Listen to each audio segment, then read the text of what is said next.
this last session is looking to the future. So we've seen what has been going on at local level and at project level this morning. We've seen the thoughts of the farmers in the previous session.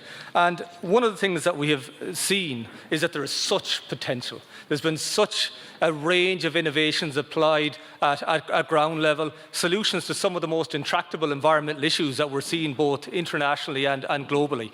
And just before we look forward, I just want to look back for a minute, just to realise why the EIPs were set up by the Department of Agriculture and the government in the first place.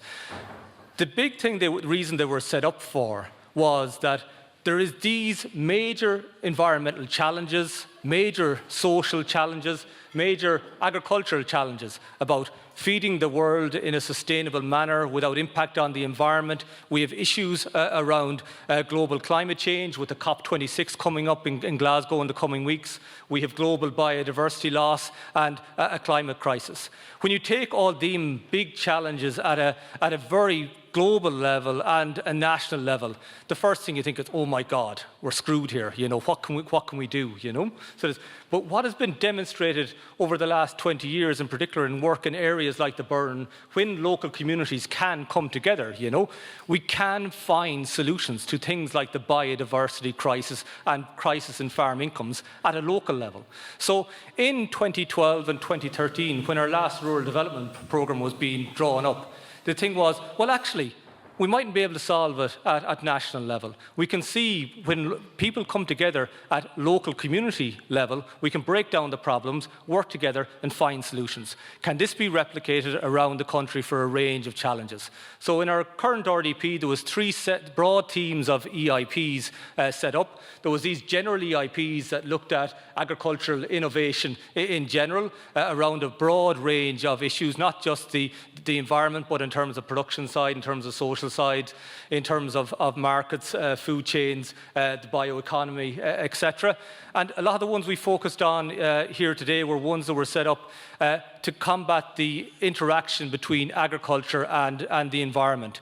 So we had seen in terms of the interaction between agriculture and the environment that solutions in the Burren had worked. So one thing we were saying was, well, it worked in the Burren is a unique landscape, you had unique individuals like Brendan and Michael involved. It's never going to happen like that. Them individuals don't exist everywhere else. There isn't, we cannot have a Burren Mark II, Mark III, Mark IV replicated all over Ireland and all over Europe. Well, that was rubbish. We thought that could happen anywhere. Them individuals are everywhere. That drive is everywhere. Them local communities are everywhere. And certainly the solutions need to be found everywhere and implemented everywhere.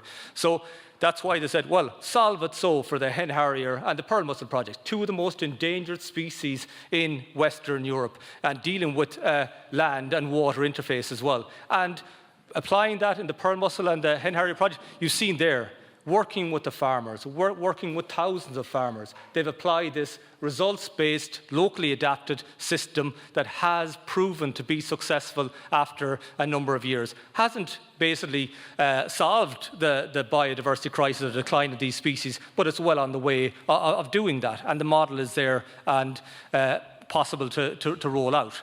But then they're saying, well, can this be applied in other areas? So they put out an open call for locally led agriculture and climate and environment projects. And this is where many other projects came about.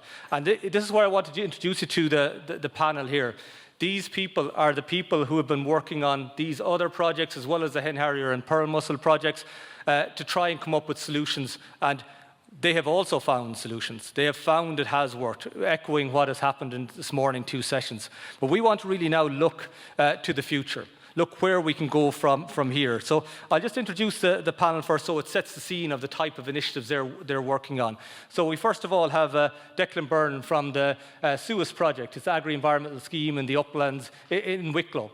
There they were looking at issues around upland management, the interactions with farming, and particularly trying to solve some of the issues where you have multiple landowners or farmers coming together, owning one piece of land in common land, a bit of land that all the farmers essentially need to work together to come up with solutions. So there was a particular issues there. There was the private land and the common land, and they've done a lot of work on that. Next we have Catherine Finney. Catherine Finney is stepping in at late notice for Petra, wasn't able to make it from the archaeology project. But Catherine works a lot on birds and interactions with birds and the environment, and worked for a number of years on wading birds in particular, and now is managing the curlew EIP. So again, another basically problem that was seen intractable at national level, and trying to work with solutions with farmers at a local level. Then coming to Donal, we have a very different setting again. So this is all trying to apply these solutions in a very different landscapes. So we have lowland wetlands, we have uplands, and moving to Donal, we have the Bride project. So this is biodiversity regeneration in a dairy environment. 7 years ago, if anyone said you were going to have a biodiversity regeneration in a dairy environment, I'd say, Donal, they would have thought you were crazy. But Donal and his colleagues in the Bride Valley have proven that it is possible to create areas for pollinators, create areas for biodiversity, and maintain a viable dairy enterprise as well in that context. Next, we have Caroline. I think they're at the start of their journey, applying the solutions here in the Farm Peats project to, again, a big national controversial issue arising from the cessation of industrial peat cutting on some of the midland bogs, but also a lot of these areas have been reclaimed in the past for agricultural grasslands. Some of these now with climate change are being highlighted as one of the most intensive greenhouse gas emission areas in the country. How do you now work with farmers to maintain rural communities' viable populations and regenerate that as well into basically from carbon sources to carbon sinks? A challenging thing, but I think again, building on the models of the Pearl Mussel project, the Hen Harrier project, they are testing that with the farmers in the Midland areas as well. And also, just what we thought was very useful to include on the panel is Derry McLaughlin. Of course, he's worked on the Pearl Mussel project in recent life as well. But he's also now the manager of one of these are called Life integrated projects. So we have a number of Life integrated projects in Ireland that are large-scale projects looking at peatlands, water, and also the Wild Atlantic Nature project that Derek is managing. And their job is to pull all the different strands together to actually come up with practical advice, both policy and practice, that will work over a large section of the landscape. So Derek is working across areas, across the northwest, everything from Mayo, Derek, all the way up as far as Donegal. So taking this whole swathe of land along the west and northwest, and taking a bigger picture overview on that. So one of the reasons that these EIPs were set up as well is that in the Rural Development Programme, the department said that the outputs will be monitored and disseminated with a view to informing the design of new schemes under the next Rural Development Programme. The next Rural Development Programme, the budget for it was published this week. It's going to go out for public consultation in November. It's going to be submitted to Brussels in January, and that will be the framework that we'll have to work within until 2027. So I think we have now 4 weeks to set the framework for how all this is going to work for the next number of years. How some of these projects can be enabled to scale up and scale out, how the next generation of EIPs, what challenges they're going to take on, and what funding mechanism is there for them. So just a few headline figures. In the budget for the next, from 2023 to 2027, there's going to be 36 million for new EIP projects. I think I saw in some documents they're estimating that on the scale of the existing ones, if they're at the average being 1 million each, that's 36 EIPs. They're going to look at what issues they're going to look at. There's going to be calls for them, how they should work over the next number of years. There's also an increase in the budget of approximately 30% for agri-environmental schemes. Now, it's an increase in budget, but it's still only going back to just slightly lower than what we had 15 years ago with REPs. But still, it's an increase in budget based on current system to 300 million. We're going to have approximately half of that budget for results-based, locally adapted cooperation projects across the country, and we're going to have another stream that's going to be a national agri-environmental scheme. So with that in mind, knowing that there will be opportunities, we have about, I'd say, a couple of weeks, if not a couple of days, to actually influence how that budget is going to be spent in terms of the broad general framework. I'm going to put you a bit on the spot, folks. So, and this is, we have One thing I must mention as well, that over the last number of years, while the EIPs have been working, we have all been meeting a lot, the people in the various EIPs.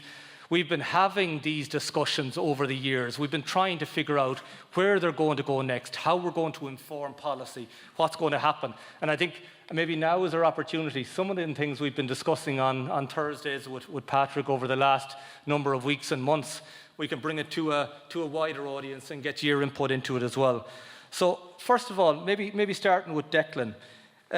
In your EIP, and thinking about it in a general upland context as well, but specifically with the lessons that you know from Wicklow, what has worked for the uplands in your context, and what is essential that needs to be brought forward? I suppose the main difference about our project and any other project working in upland areas is how we approach commonages. And when I talk to various different groups, and even in secondary schools and that, and you talk about you're working with people in commonages, there's more than one person there farming it. So our innovation is that we're bringing them together to form a group, and we deal with them as a group and they make decisions as a group. People look at you as if you're two heads, like, that's not obvious. But it's something we have never done in this country in the past. It's something that has been very, very successful for us. We have 7 commonage groups for the last couple of years. We took our time, we brought them through a process. We didn't just sit down and sign a form one night. We facilitated them having discussions. They have proper structure, they have a constitution and all. And what we have found is it gives them the ability to talk and have discussions with one another. In the past, if they wanted to talk to one of the other shareholders about something, you might meet him on the road in the tractor and you stop and you'd be trying to ask him something or tell him something, and he'd be in a hurry to get home to get chaps to a football match or something. So this gives them a proper forum that they can sit down and come to a meeting and have a discussion about it. We've proven that it has got through a difficult situation on one hill, on one commonage where things went wrong, but again, because we had the structure, we could bring the farmers together, they all could have that discussion. We actually kept them with us and brought it forward. We brought 7 new commonages in recently, and just an interesting thing about 2 of those is, one of those is on the Sugarloaf. Most people know what the Sugarloaf looks like, but there's actually 4 commonages on the Sugarloaf, but yet they have all come through as one commonage group together. Why? Because it makes sense, because it's all one area, it's not fenced off from one another or anything else.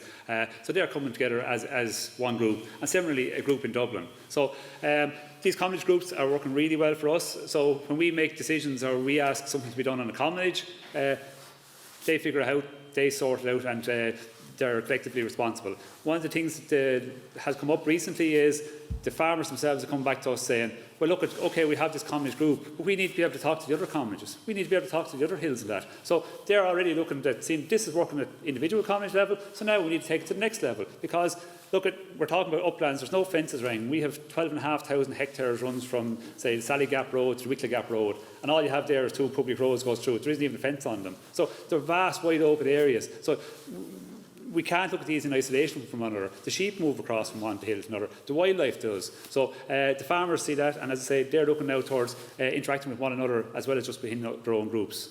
And we have introduced a new payment system this year, and one of the philosophies we had starting out this SUS project was we wanted to reward the farmers who were delivering the management. So whoever's doing the work, whoever's delivering, they should get the benefit, they should get the money. And with commonages, we didn't know how to approach this, so basically we just went to the commonages and said, right, how do you suggest we do it? So we have a new score-based payment system coming out, so each commonage gets a payment, and it's up to them to decide out how that money is decided, or who gets what money out of it. And to be honest, they all came back with different answers, and not one of them said it should be all solely based on the area claimed on BPS forms. So there's a lesson there that we can be, and we probably should be a bit more inventive in how we make these payments, so we don't have to stick to what we've had always. Because one of the biggest problems we find with farmers is the lads who are proactive and doing things, they look at the others who are getting just as much money and they're sitting at home doing nothing. And that's a big stumbling block for them going forward. So maybe it's time we look at different ways of making these payments, different ways of approaching payments and that. And I say that came back from the farmers. They weren't afraid to look at different ways. And so the key thing what I'm getting from you, so if you're recommending how commonages should be managed to the government for the CAP strategic plan at the moment, what I'm getting there is that the key success was the social organisation of it, and that ye enabled farmers to come together, work together, and actually then they had a voice to make the decisions on what was happening and implement them on the ground. But they also had, so that was one thing, was the groups together and facilitating them to come together. But the other one was then the scoring system that you're coming up with now, get them a clear vision for what they needed to be working towards. Is that are they two key elements? But that were? They're two kind of different issues. The score-based payment, I'm not 100%, we have this discussion regularly, I'm not 100% sold on that, and one of the reasons is we find it hard to get farmers to do things, okay? Now, just paying farmers to do and carry out an action is not sufficient to get them to do it. It's not incentive enough. They need some incentive to go and do it. And because we're close to Dublin City, there's lots of off-farm employment, so a lot of our lads who are going to be the people doing the physical work up on the hills probably have off-farm income. So if we're asking them to go and do a job on the hill, they're probably taking time off work. So just paying them to do these jobs is not sufficient. So we need something else in addition to that. Now, when we started looking at the score-based payment, for a lot of people, it took their eye off doing the work. They were looking at, right, we're getting this money, okay, and their big fear was, right, things happen slowly. So the effort I put into doing management on the hill, how long is this before we're going to see an improvement in our score? And it's hard for them to visualise how that score is going to improve over time. They love to have some sort of a definite figure to say, look, at my payments over the next couple of years is going to be this. And I fully agree that score-based payments should be an element of it, but I don't know if it on its own is going to encourage farmers to do work going forward, improvement works. And I totally agree with you, and this is what we're finding another uplands project as well, is this, it's what we've called, and what works in the Burren as well, is a hybrid approach. Yeah. So you have the hybrid with actions, you're encouraging active work on the ground, but you also have the score to guide where the work is going or have a clear vision. Is that? Yeah, and it's a bonus to those who are doing it right, because sometimes with the uplands, you could have a hill that's in very good condition. And it's not because of what you're doing, it's because the neighbour sheep is coming in and keeping the graze down, or because of where it is, it's very exposed, so the vegetation doesn't grow anyway. But look, it's nice for the hills that are in better condition to show them that they are getting an extra bonus on top of it. But just, I think we do need a certain element of plans there for farmers, and a requirement to make sure that they do actually do the jobs that you want, because there's no problem getting them to do the things that they like. They love going out to do burning or to spray bracken and stuff like that, but to get them to go up there and to do a bit of blocking drains or blocking gullies or habitat restoration works, they don't see a direct benefit to themselves in that. So they're the things we need a little bit of a push on. Yeah. So then on, just moving to you, Catherine, on your side, similar sort of question. So in terms of the key things, we see that, you know, farmland birds are continually declining, waders are a particular issue. They use large landscapes, the same as the hen harrier, for example. So again, to a policy maker or us sitting down trying to come up with a solution to this on paper, it looks like it's not going to work. But working with your group, with your farmers, what would have been the key things or the key success factors in terms of how, if you were giving advice to someone starting off with something like this, what would be the key things they would have to put in place to make it happen? I suppose, I mean, there's not two ways about it. The locally led approach with the advisory embedded into it is what makes these schemes work. It's the farmers, they don't just like it, they need it. And I think Trish made a really good point earlier on. It's like asking people to bake a cake without a recipe. You know, these farmers, they need that level of support. They like that level of support. And they become really engaged. So it might start off with money, but it ends up with you've won their hearts and minds.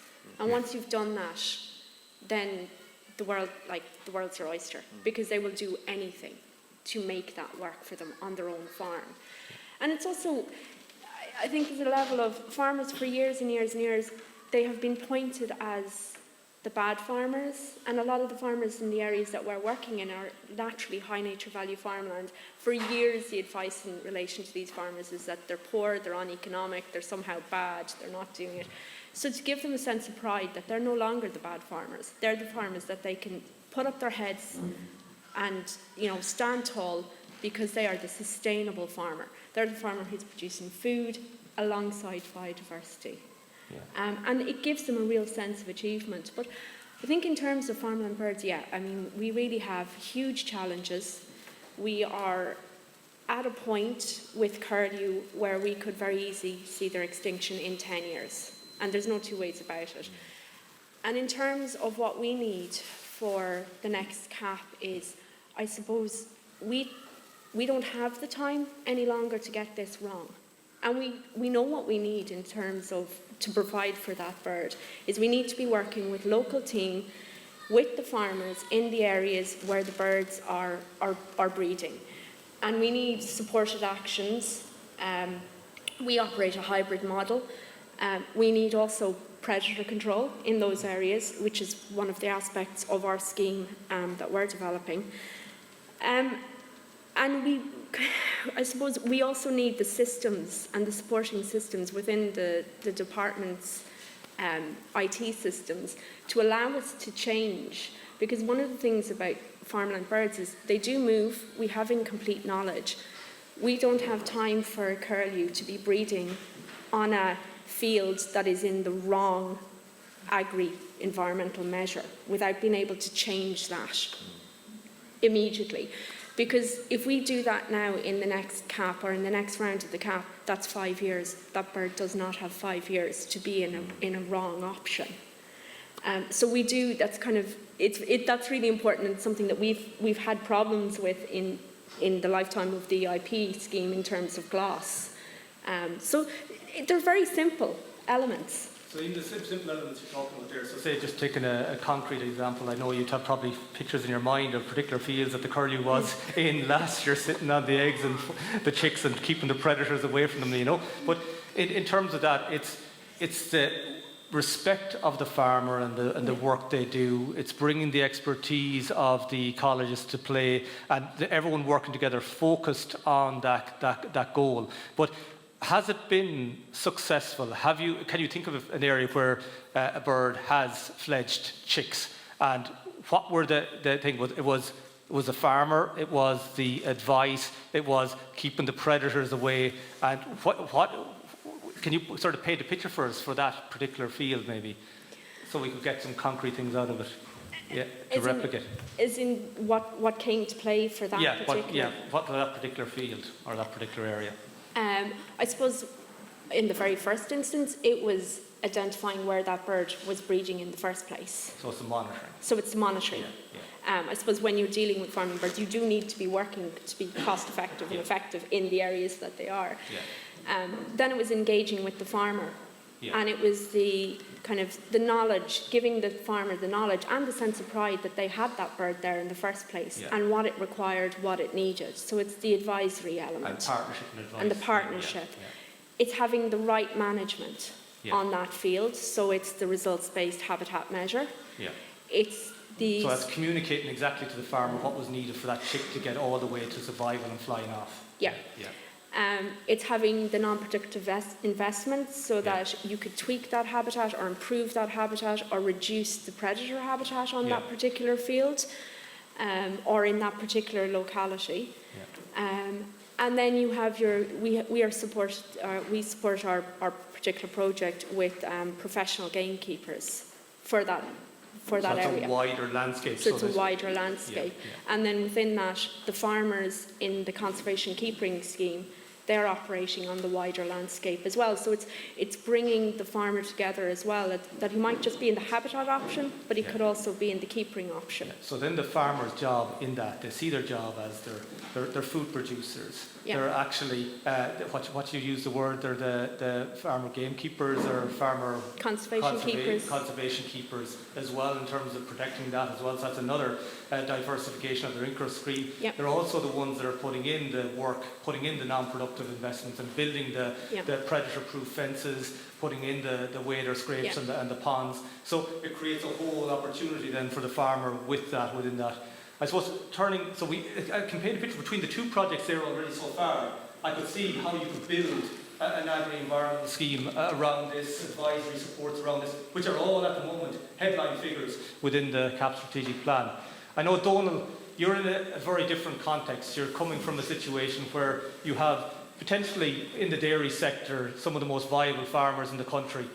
Food production is where the income is coming from, but again, it's very much traded on and in a global scale on the environmental benefits of the grass-based production system we have. It's traded on that through Origin Green. So we need to basically prove that environmental credentials, build on them. But how do you see, in terms of what you've done on the ground, maybe paint a picture of us for us again, that what has been the key success factors? And I think in your one as well, maybe, as we've talked about before in meetings, I think that as well as the public payments for public goods, a lot of the money comes from the private market here, you know, so maybe there's more avenues to go here, with possibly on the dairy side as well. Or what do you think? So the way our project works is we take it's 42 individual farms, which isn't a huge amount by any standard, but they're all kind of pilot farms in their own right. But we mapped them, and we it's the space for nature really is what we pay on. So as James said, it's a lot of intensive farmland, and whatever is left, you take out the intensity, and we pay for what's left, because where we were coming from is a situation where what was left was declining. So we wanted to put in place a kind of a template where all this land had a value, and where species had a value. So the way it works is we draw up a plan, a biodiversity improvement plan for each of the farms. We give them €2,000 for capital measures. So those capital measures would include creating a pond, putting in hedgerows, putting in mini woodlands, putting in field margins, putting in things like nettle patches, which was very unorthodox, but it was trying to, first and foremost, get a target of 10%. That was our baseline. And if you think of the CAP debates that we're having at the moment, having an ambition of 4%, where we're deciding whether it's 4 or 5, you must realise that the biodiversity crisis we're in, the climate crisis we're in, it's dependent on the 10%, not on the 90%. The 90% is where the damage is being done, from where I'm coming from. We've only 10% to deal with, drawing down more carbon, improving biodiversity, and improving water quality. So having an ambition of 4 or 5%, none of the bright farmers are at that level. I think the lowest is 6 or 7. 4 or 5%, there's no farm I know of that would be at 4 or 5%. So we're at nothing if that's our ambition. So we allocate €2,000 for capital measures, purely to increase the number of habitats on a farm, to get this mosaic of habitats that we try to get in. And also, once that's given out, then we go out annually and assess each farm, on the entire farm, on new habitats that were put in and on the existing habitats that are there. And they're paid then on that 10%, or their 12%, or their 5%, or their 40%. And it varies between 6 and 7 up to 42. And we've all types of farms. We've extensive farms, we've small farms, we've large scale farms, we've dairy, we've beef, we have sheep, tillage and equine. And the average is actually 13%. And if you take that 13% as the space for nature, that's 13%. I don't know if that's the national figure, but that's the 13% that we have all this biodiversity loss. So again, getting back to the 4 and 5, I don't know where we're going. So we've scored them, and we've just got our kind of payment template sanctioned. Thanks, Eileen Delaney, and it was fantastic that we actually are paying on all of this area, scrub, ponds, woodlands. All of this area now is being paid for, and we pay for the quality of it. So when we go out assessing during the summer, we have the farms mapped, and we're assessing that 10% or that 12%, and it's A, B, C, or D. And you have this lovely term, autofail. If it's really poor, you just don't get a payment. And that comes from, I remember listening to Brendan Dunford 7 or 8 years ago, and as a farmer, I'm a farmer myself, and always there was this kind of a mindset that 'twill do, you know, we'll get the payment anyway, it'll be grand. And then Brendan Dunford started talking about actually, you know, you don't get a payment unless this was the results based. And I remember it was a groundbreaking moment for me that, why should we get paid if we don't get the results? It was just why would you just get paid? And this is why we've reduced payments from the cap, because, you know, the taxpayer are saying for years and years we've put billions and billions and billions, and biodiversity and carbon sequestration, water quality are still going down. So the results-based payments are the way to go, and rewarding farmers for what the positive things that they do. And when we sent down our synopsis payment of the 42 farmers, and there was a standout, two standout payments. One was there was a woman, she had maybe 30 or 40 acres, she had about 15 suckler cows and part-time job. But she came in with a really good payment. She came in about 3,500 or 4,000, and don't mind the payment because all our payments are budgetary related. We have to factor in that we have 4 years to go. But there was another farmer, and a really big intensive dairy farmer, and that's nothing to do. I'm not saying anything against intensive dairy farmers, but there was no biodiversity left. There was no habitats left. And he came in with 700 or 800 euros. And I was looking down at the hectareages on this side and the payments on this side. And I said, my God, we're wrong. We got the template really wrong. And then I looked over at the individual farms because I knew the farmers involved. And it was just, it was a kind of a mind-breaking moment. There was the woman that had all the biodiversity and all the habitats. Very little food production. She was getting her 15 sucklers and whatever she got out of that, but she got a nice payment from the Bride project. And the farmer who had very little left, and that was just the way it was, probably getting a fantastic income from a large-scale dairy herd, or it could have been a large-scale beef herd or whatever. They were getting a lot of income from food production, but they didn't have the habitats to counteract the environmental, whatever environmental the stresses that are happening at the moment, and it was just to me it was a very, very fair payment. This farmer was getting a lot of money from food production, very little from the environment, and the opposite for that other farmer. So essentially in your project it has created an opportunity for these environmental services that you're producing to have an income stream, and there's a market for them. So now farmers in your area, depending on the types of land they have, can choose to produce more on the environment, produce more on food, but all working within a broader framework of regulation. And getting back to what you said initially, we're all, you know, selling our food based on origin green, and you know, we have to ask ourselves the question: what is origin green if we are losing biodiversity?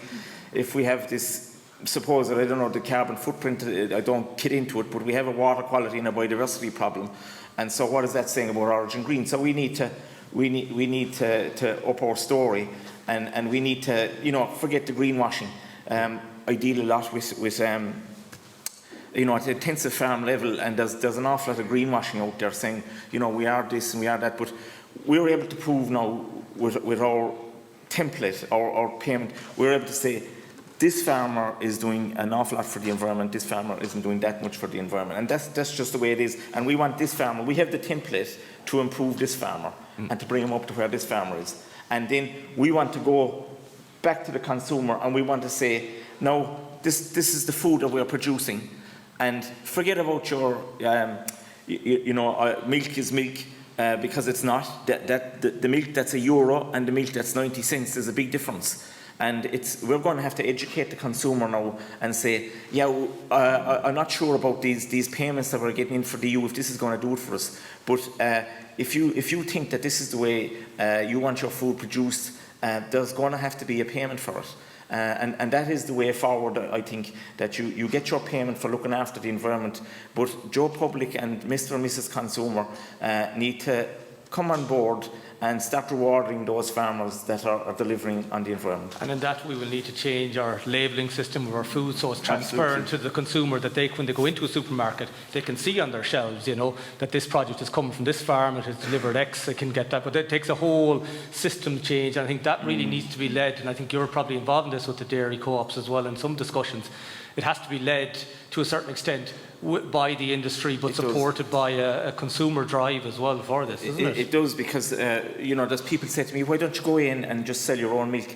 And you know, liquid milk is a fraction of what we're exporting. It's nothing. Like liquid milk, you know, a couple of farmers will keep the Bride project, the Bride Valley going, you know. Yeah. So there's no point in saying that, okay, let's a few farmers get together and produce whatever organic milk, or it has to be. Yeah, it's an export. We're an exporting country, and it's no good if 5 or 6 farmers are doing all the right thing and the other 10,000 aren't. It needs to be the bar has to be higher. Yeah. One thing, even though we've got this far, one thing that strikes me as well all day today, every single target that a farmer mentioned, the Danu project mentioned, any project mentioned, they far exceeded anything in the Farm to Fork or the Green Deal. Even what Donald has been talking about there in terms of 10% space for nature, it's in the biodiversity strategy. It's been talked about all over Europe as an awful challenging target to meet. They've proven in the space of a couple of years that they can go beyond it and exceed it, have viable farms and improve and diversify another income stream for that as well. So this is one of the things, that, again, coming back to the original raison d'etre of the EIPs, finding local solutions to intractable national and global issues. I think it's been proven time after time. I think the challenge for us now is very simple messages here. We need this local advisory support, local adaptation, respect for the local community and the farmers and coming up with solutions. Community coming together to build in, having this results in hybrid, so you're mixing matching actions and targeted actions but having clear vision for what the result is on a particular area, and that being linked to a payment for environmental services as well. I'm just trying to summarise it broadly, but I can see clear messages. I think these are coming home. I see it in the CAP strategic plan. They're saying they've allocated this budget for 150 million across all agri-environment. There is going to be a results-based element and a hybrid results-based element and more local adaptation coming into it. But we haven't seen the detail yet, and I think the devil will be in the detail, but it's these things now, these key lessons have to be brought forward. Now, I know we're only halfway across the stage at this stage. I might want to speed up a bit, but I think we're going to be reiterating some of the same messages, but we've got some key ones here now for the market as well. But Caroline, in terms of your project, again, an extremely challenging one, a very controversial one in terms of what we see in terms of the headlines, in terms of peat production and the balance between carbon emissions and land use, and particularly relevant with COP coming up in Glasgow. But I think maybe we might find the solutions in Kinvara rather than Glasgow, right? No pressure. Yeah, no pressure, says James. Well, we're a new project, so we're just 6 months into it. So I suppose it's a bit different for us. We're really learning from the projects that have gone before us and that are still going. But our main challenge is, so we're working with farmers who have agricultural land on peat soils adjacent to raised bogs in the Midlands. And I suppose one of the things that's a bit worrying for us is that that whole Midland landscape is falling into the, I suppose it's not coming under the cooperative side of things, so it looks like it's going to be under the kind of new GLAS scheme. Whereas we see from the other EIPs that have gone before that really this is a landscape kind of a problem. It's a huge challenge. The government or the Department of Agriculture have targets to re-wet 40,000 hectares of agricultural land, of grassland on peat soils. And so we're kind of the first step in that, and it really needs to be, it needs to be a bottom-up approach. It needs to be locally led, locally adapted. And again, just as Catherine said, we've seen it already on some of the farms that we've been to, that there are sometimes inappropriate measures under different schemes on peat soils, and that just can't happen, so that has to be part of whatever comes after it. But yeah, I suppose as a new project, just getting up off the ground, it's a 2-year project, so it's a big challenge for us to try and come up with solutions in that short space of time. But sharing the knowledge, I think that came up in the previous session as well, that's hugely important. So we're learning, we're kind of basing a lot of our approach on the learnings of the other EIPs, the Pearl Mussel, the Hen Harrier, the Burren. all the other ones as well. So the knowledge sharing has been really, really beneficial. And I suppose another interesting thing, again, as a new project, is that we're working in a landscape that's not a high nature value farming landscape, and so a lot of our peers were saying, it might be hard to get farmers interested, at the start, but we were really delighted with the response we got. So we had 127 applications for the scheme, and we've 38 farmers signed up. So yeah, so I suppose that's another. I suppose that's another common theme we're seeing across all these projects, is the willingness of farmers to engage in these sorts of initiatives. They've all been oversubscribed. You could all have bringing more farmers in the morning with the budgets being required. But I get your point there, Caroline. The key one you're saying again is emphasising that it's not simply just a scheme put in place, it's about management of the whole landscape. I think maybe that's where we fall down in what are supposed to be strategic plans, is that we're not very strategic, and they're often individual schemes that maybe don't talk to each other, and there's no overarching sort of vision, targets, supports that drive everything happening at the local level, and it's the local level that are speaking to that and grasping them initiatives. And that's, I suppose, we're going to have these new EIPs set up. We're going to have 36 million for new EIPs. And I suppose since you came in as a new project, knowing what was ahead of you from the previous ones, what do you think, if there's people out here, like the people from Roscommon, that now will be, I'd say, waiting with bated breath for this opportunity when they open in 2023, what would you think is the key one for getting involved? What lessons did you take from the successful projects when you were thinking of setting up? Can you just when you were setting up initially, what did you learn from the other projects that meant you were a successful project, when the open call came? Well, I wasn't actually involved at that stage, but I suppose the results-based approach, definitely, and locally adapted, they were just, I suppose, building on all those key elements of projects that have, been proven to work. The advisory element, as you said, again, we're working the hybrid model, so we have the supporting action funds as well as the results-based. I don't know if that's answering your question. Was bringing the partnership together, I find, in the whole lot was key. So in terms of your project, in this sort of a difficult one, I presume there is a local community group or some sort of community group, or a farmers group, and then there's the specialists and the advisory and some links to scientific research or something like that as well. Are them elements that were in previous EIPs replicated in yours? Or? Yes, absolutely. Yeah, so we have a partnership with the Irish Rural Link, and then we have a local group as well, Ummer's Community Development Group. We also have a part-time, we have a farmer who's working part-time on the project as a local liaison officer. And then we're working with Tagus. They're setting up some carbon flux towers to monitor greenhouse gas emissions on some of our farms.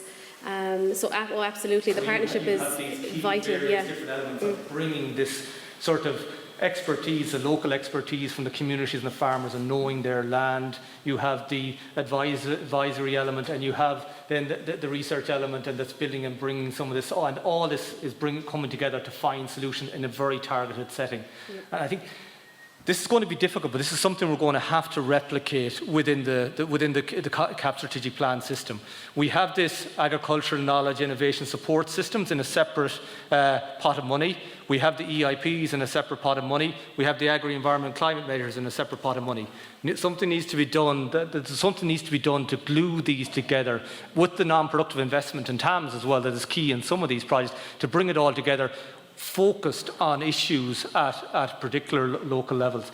I suppose coming to you, Derek, listening to what has gone before and your remit as an integration project, and particularly you were also dealing with large-scale landscape issues across the peatland landscape of the west and northwest, and its importance in terms of greenhouse gas emissions, biodiversity, extensive food production, rural communities. I'm listing out all the challenges, but A to Z.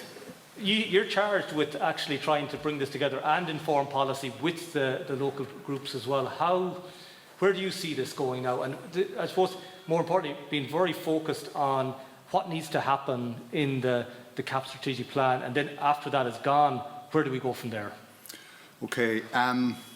Yeah, like this is Wild Atlantic Nature is an integrated life project that I manage at the moment. I've previously been involved in the startups of other projects, including the Pearl Mussel project, which is very proud of as well, and an earlier project called the EU Orbaps project that ran in the Midlands, in Leitrim and in Spain as well, demonstrating and developing the work that we have here.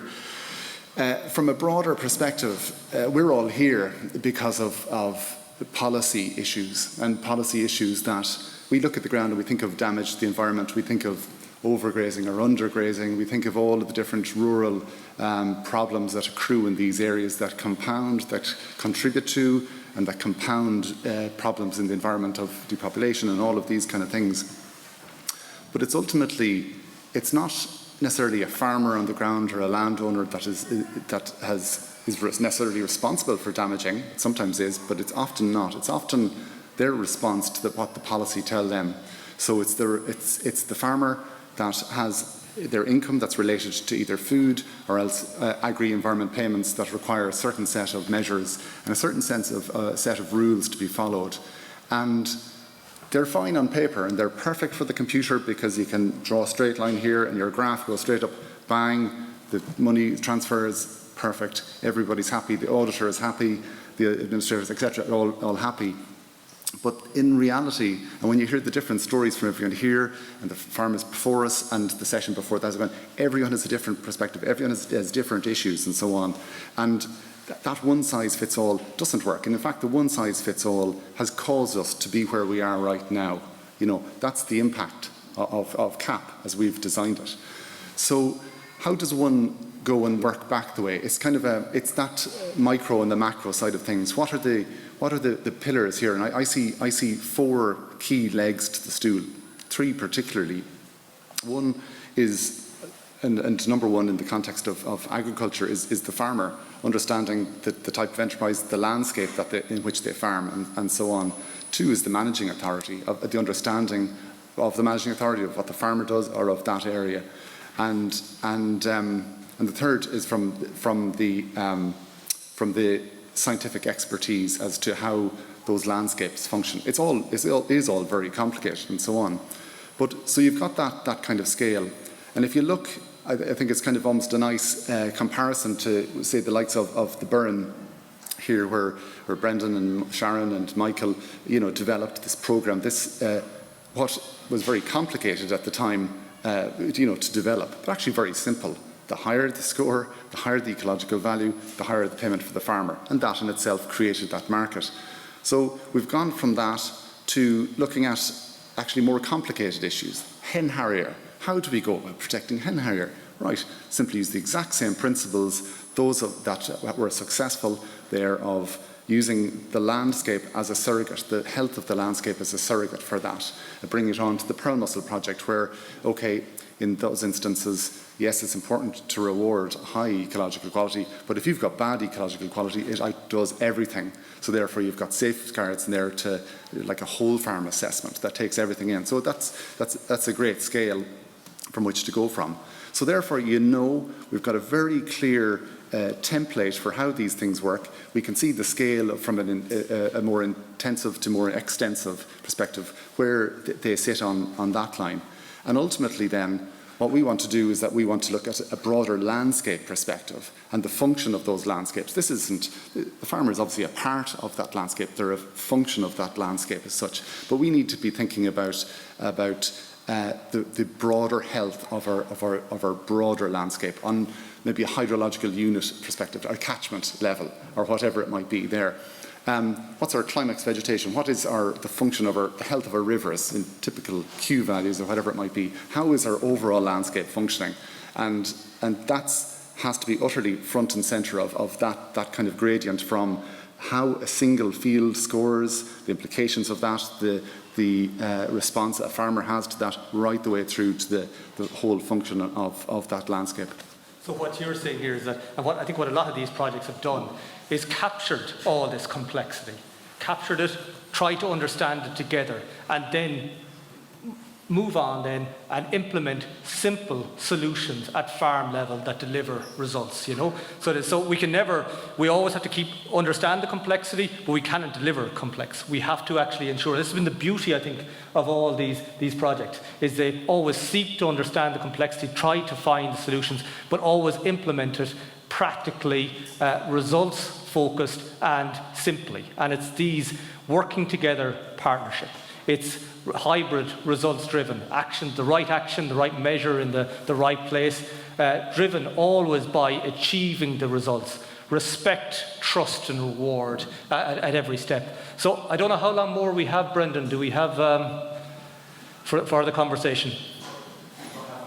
About half an hour, perfect. All right, that's great. So what we want to do now, that's what I was hoping we'd be on with a half an hour to go. We want to sort of open this. We've set the scene here now. We know the complexity of the situation. We know we can actually put it in simple places. We put a simple program in place that will deliver the results. We also know that the CAP, there is budgets assigned to it. Throwing it out to the floor, from anything they've seen here, any questions you want to ask, as we are looking ahead now at this, in this crucial couple of months that will set up basically the framework we're going to be working within for the next 5 years. Cognizant of too, we have 2030 targets, and if we don't meet them 2030 targets, we're going to hell in an ass cart as regards humanity, you know. So it is. So if it doesn't work for the next 5 or 6 years, you know, we're at 2027, and this is one thing I worry about. If we're at 2027 and we haven't met targets, I shudder to think what sort of knee-jerk reactions there will be in terms of consequences for our land use. When you're under that much pressure, with that much more changing in climate, we'll have more extreme weather events definitely over the next 5 years.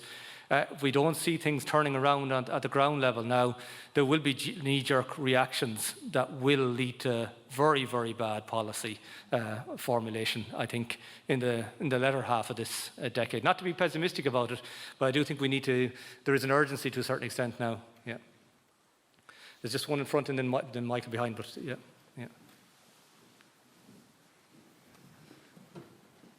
Thanks a million. That was really fantastic. My name is Lisa Fingleton. We're organic farmers in Kerry. I suppose I am just wondering if any of the panellists have any thoughts about horticulture, because I know today we've been very focused on beef and dairy, but Ireland is, unless the statistics have changed, only 1% of our farms in Ireland are producing vegetables, and I suppose I'd be very concerned in terms of heading into climate change that we are so lacking in resilience, in food sovereignty. And I'm just wondering if maybe other people in the room here have any experience of bringing these biodiversity projects together with food production that isn't just about dairy and cereal, but vegetables as well, and how we feed ourselves. I know, James, you mentioned about labelling.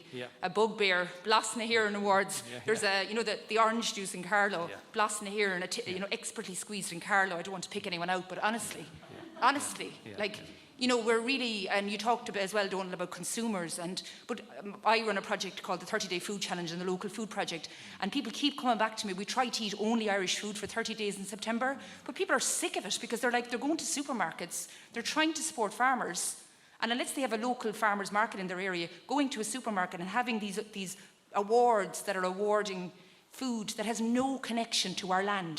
So I'm just wondering if anyone has any positive stories on that side. Thank you. James, just on that, I think it's a really, really good point, and we often think of in the broader landscapes. We think of what's grazing them and so on. But I think where you're bringing on the idea suggested, by Donald, and something that we'd hope to look through and look at in terms of our project in Wild Atlantic Nature, is this idea of linking the ecological output.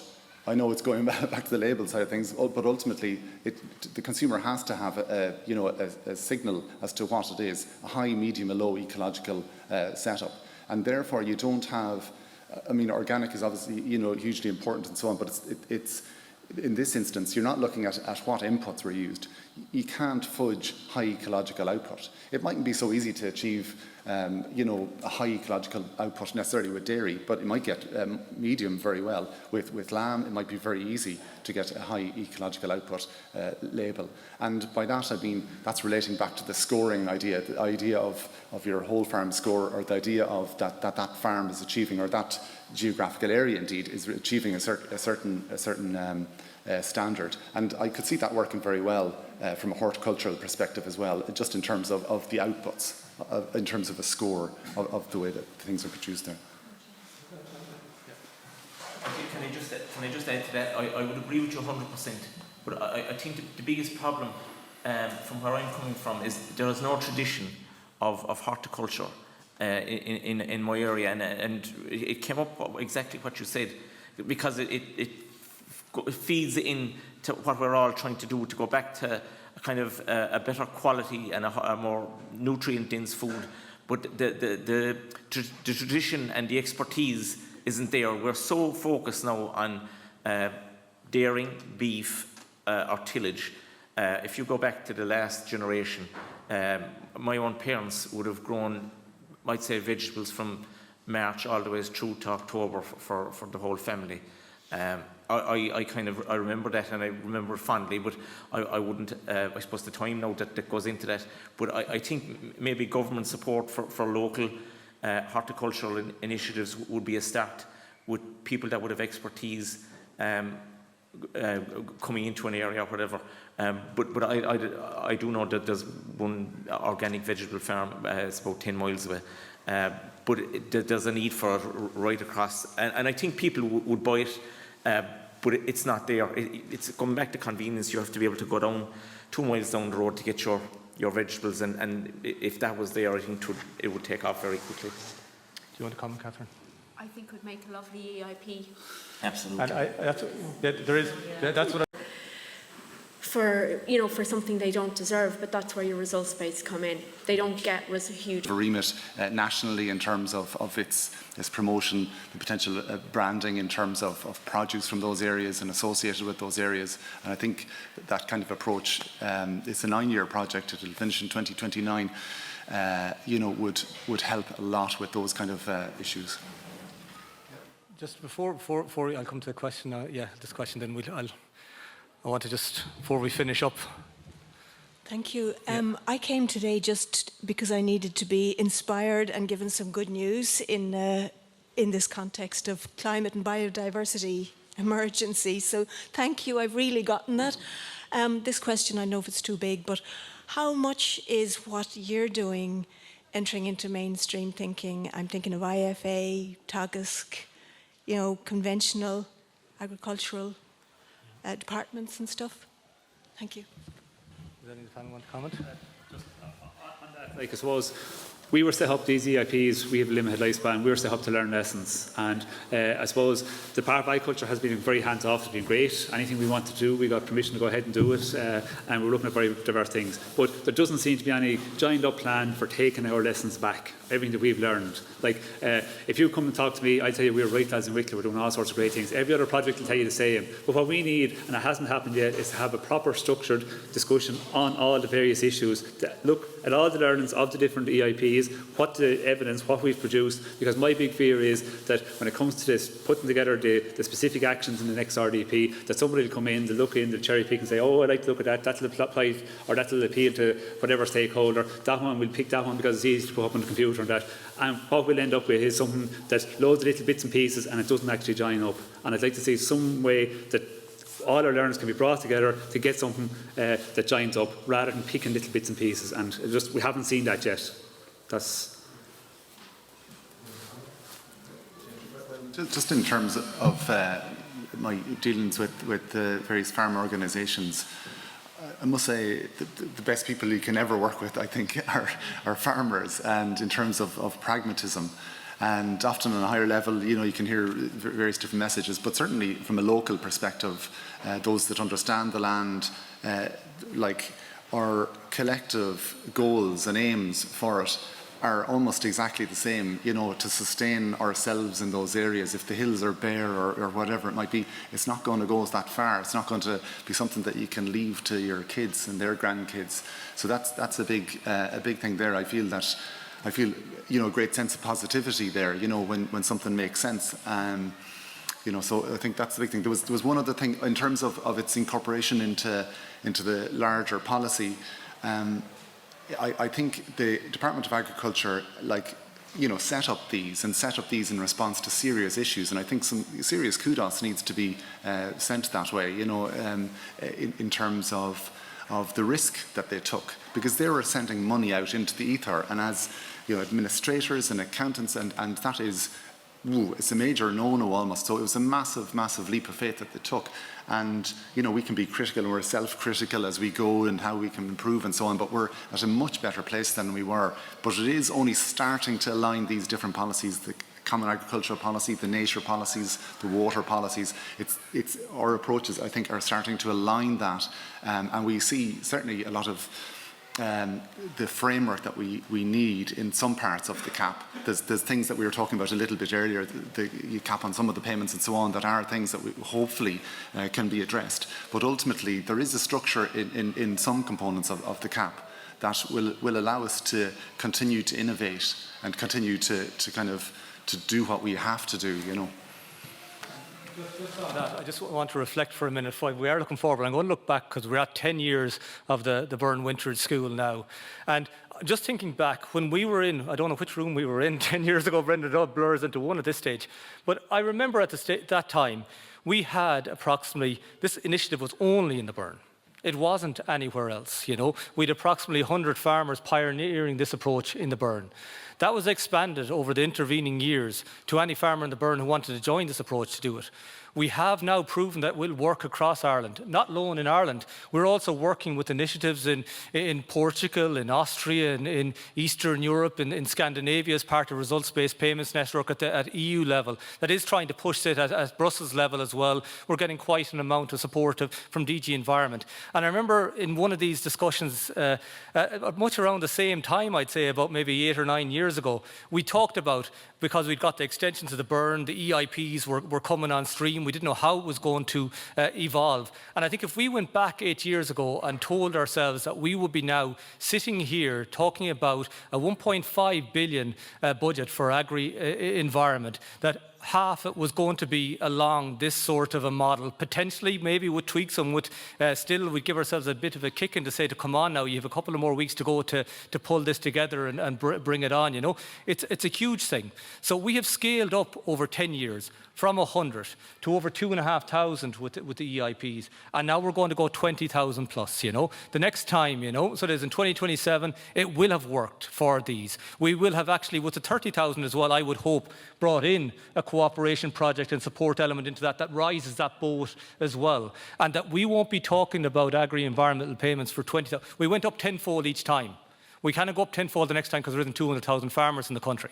Well, we'll do it all with over 130,000 farmers, So I think when we look to the future, I think we always said here, what we talk about in the Burren, we don't just walk away here. We actually work together for the next 12 months. We come back, we reevaluate, we go again for another 12 months, And I think it's crucial. I think we have such a body of, and it actually, it's very heartening this weekend, I think every year, Brendan, it renews us for the fight and the challenges we have as a society. And it's what makes this is that we're groups of local communities working together, finding solutions to things that we think are intractable at national and at international level.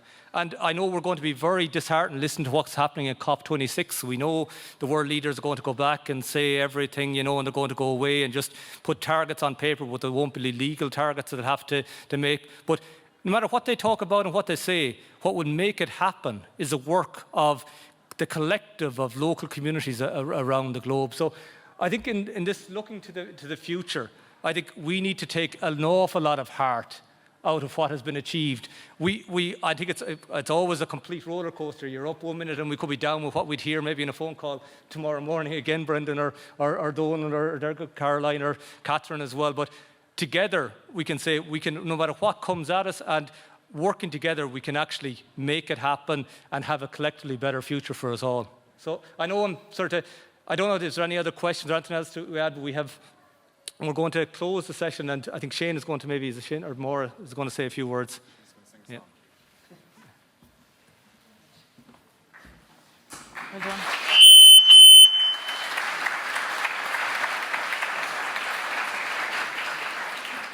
That clap was for James, no, not me, okay. There's always so much to say. I think I got involved in the National Rural Network in 2016, and one of the reasons I got involved was EIP-AGRI. It really was. It was something, and my background is rural development, but there was something about EIP-AGRI that really brought it all together. And I often think that when it comes to bottom-up, top-down, agriculture has always led the field. But funnily enough, when it comes to thinking about this, rural development really led the field. Rural development is all about bottom-up. EIP-AGRI is about bottom-up. It's about the people on the ground deciding how they can solve their own issue. And that's what it's all about. And unless we can hold that model and keep that model in rural development or in agriculture, it doesn't make a difference. We really are not going anywhere. And I think somebody once said, if you're standing still, you're going backwards. You really are. I suppose one of the things that I'd like to pick on, and again, going back to EIP-AGRI within an Irish context, and I think Caroline said this and James and a few more, like, unfortunately or fortunately, whichever the case may be, the projects were selected for a certain amount of time. Now, it's never a case that get off the stage, your time is done. We must take as much as we possibly can from that.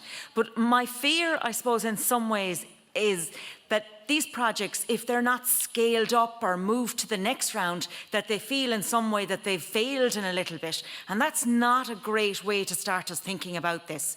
We have to see that it's a project that was done in a specific amount of time. We have learned so much from every single one of them projects that that's what we need to bring forward.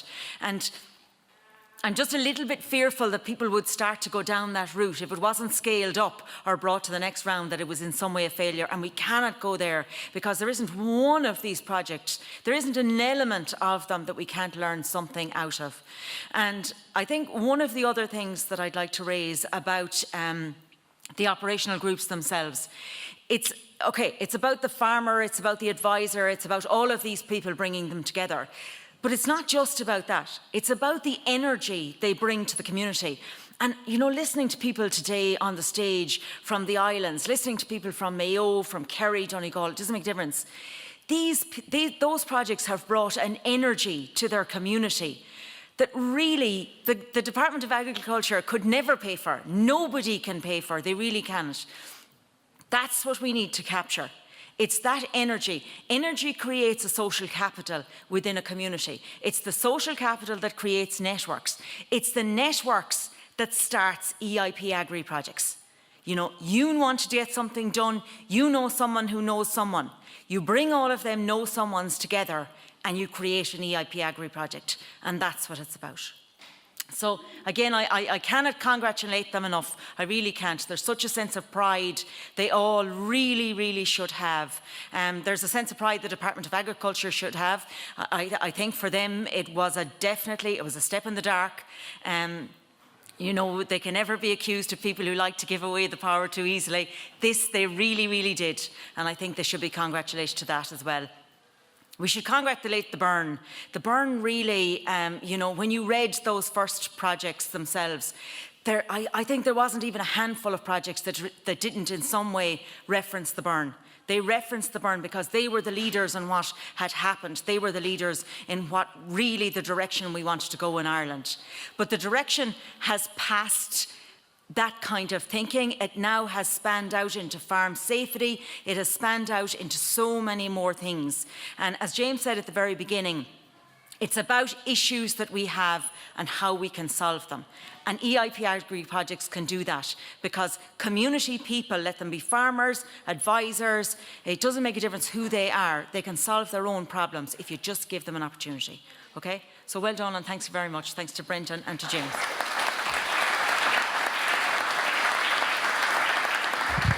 Thanks very much, Maura. And we're just coming up to time, so if you bear with me for 2 minutes, we'll just close the event. Just a thought, a kind of reflection, and maybe a bit of lateral thinking before we leave. I fully agree with James. We're at a time of crisis, of climate crisis and biodiversity crisis, and I think picking up on Lisa's comment as well, of a crisis in food nutrition. And at a time of crisis, you think about first responders. And I've often thought that really farmers are potentially the first responders to these crises. But what do they need? I think resources is an obvious one. And we talked about that. We're not talking about handing out compensation to people. 10 grand is a lot of money. Well, it's actually not if you're delivering something for it. So I think we're all here wanting to see those caps lifted and people are rewarded for what they deliver. If they're not delivering, they don't get it. If they do deliver, why should we have limits like that? It's ridiculous. I think when there is a price put on these ecosystem services and it's measured and delivered, I think that creates a demand for the kind of science and the input and research and the networking that we saw here today. So I think that's there. And I'm picking up on Dennis's point, we're all conscious of the cost of these schemes, but really a lot of the cost of these schemes is providing a service to farmers that otherwise they would have to bear themselves. I know in the Burren programme, a lot of our admin costs is spent getting permissions so that farmers can get on doing the work. So I think it's a good investment if we want to deliver the right type of outcomes. And there's a third piece, which is I keep thinking about in terms of the first responders. You have to really get people on board, all of us on board. And I think that's the nature of this weekend, to give us all a bit of inspiration and a bit of a lift. And particularly tomorrow with our Farming for Nature ambassadors, these are the most inspiring people you'll ever come across. They'll give us all a bit of lift and a bit of inspiration, and I think that's important as well. So that notion of the resources, the scientific and advisory and research support, and also the kind of belief that we have a purpose beyond just food production. It's much bigger and much more urgent than that. So I think when you think about that notion of a farmer as a first responder, you think, yeah, there's potentially something there.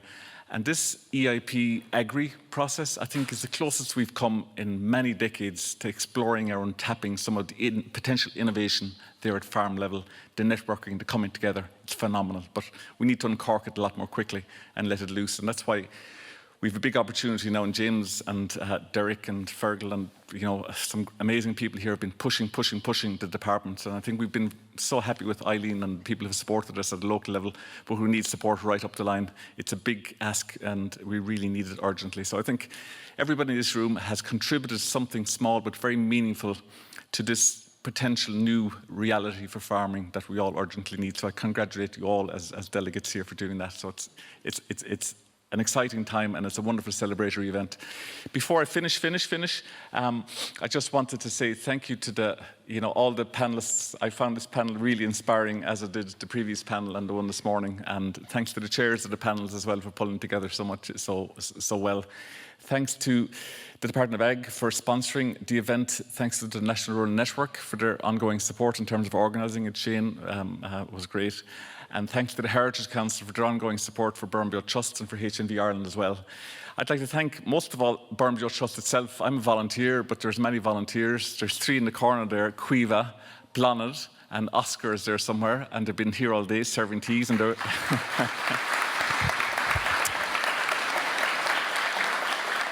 and they were here last night around midnight putting chairs out on the floor. So that's kind of the energy and the commitment I think that we can all emulate. The final thing I want to say is that it's great to see everybody here together. You have a chance now to network, have a pint, have a cup of tea or coffee, have a chat. If you can't stick around for 6 o'clock, you're in for some wonderful entertainment from Jane Clark and John Faulkner, some really inspiring people. Later on tonight, we've got some nice films and discussions about farming for nature. Tomorrow, we've got walks. If anybody's booked the walks for tomorrow morning, the rain has arrived and it's going to be here with a vengeance tomorrow. So we're going to bring some of the workshops indoors, but we're still going to have a short farm walk for those who love the rain. So bear in mind, those that have made bookings to follow through on that. So that's it. Listen, thanks everybody for coming and I hope you have a safe journey home. Thank you very much.